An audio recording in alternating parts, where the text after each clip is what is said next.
Happy Monday. I hope you all had a really awesome Easter. I know I did. I spent it with my husband, my father-in-law, my mother-in-law, had church service, and then a awesome lunch. It was really nice. I know I left a small post about April 7th, my 15-year recovery date, and I wanted to talk a little bit more about it. Not a lot of y'all know my story, but I was a crackhead. I started off using cocaine, and that quickly became too expensive, and I was led into smoking crack. Yes, it's embarrassing, but you know what? I can't be embarrassed. I can't be ashamed, because it's part of my story. It's part of the reason I am the way I am today. But that day, April 7th, 2007, I had just bought some drugs, and some cops pulled behind me, and I knew the gig was up. And like an idiot, after I was stopped, I thought it would be a good idea to run, and so I took off. That was really stupid, but the adrenaline was pumping. I was absolutely out of my mind, and I thought I could get away. And of course, I didn't get away. I ended up crashing. Luckily, I didn't hurt anybody. But that day saved my life. I was arrested by North Charleston, and I wish that I knew the cops that arrested me. And I actually think they're not even cops anymore. But I would tell them thank you. They saved my life. For some people, getting arrested and having something this big is what they need in order to change their life. And fortunately for me, this time my mistake was so huge that it was what I needed in order to change my life. Because going to jail wasn't something new. I'd been arrested probably 7 times prior to this incident. But this was the wake-up call that I needed, and I'm so grateful and blessed each and every day. I would not trade it for anything, because I truly believe, had I not been arrested that day, I would not be sitting here talking to y'all and sharing my life with you.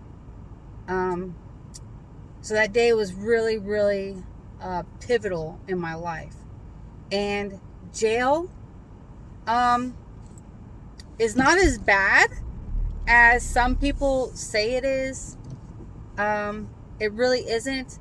And the girls that I was housed with were actually some of the most amazing women that I've met. You think, like when you see somebody who's, possibly addicted to drugs, you have this story made up about them. But you don't know them.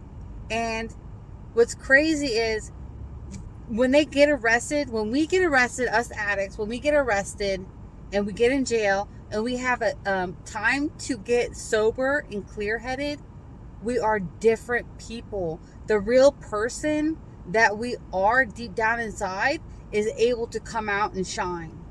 And it's a beautiful thing.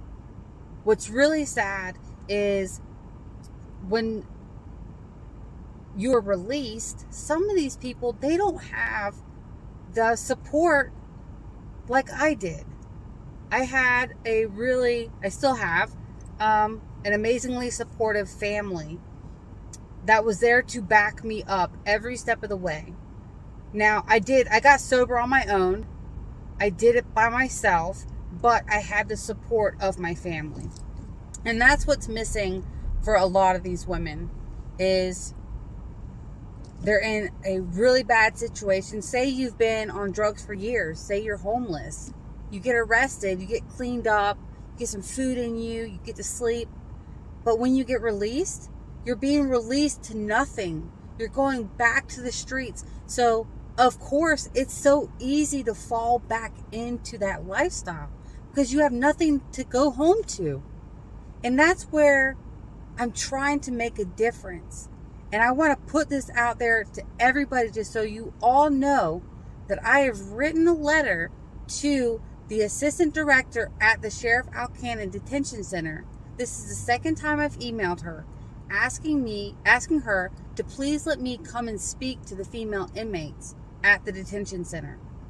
She never responded to my first email, so I'm telling you all that I emailed her so that if she doesn't respond, that maybe y'all could help me start blasting it on Twitter, blast it on Instagram, tag the Sheriff Al Cannon Detention Center, tag the Sheriff Graziano. Just help me to get my voice out, help them to hear me so that I can get in there and start speaking to these women and see what we can do to make sure that these women don't go back. Because jail is a business, okay? Jail is a business. And if we get these women cleaned up, if we help them, their business is going to shut down. And that's what they're scared of. And I know that if I can recover, anybody can recover. I was in the pits of hell.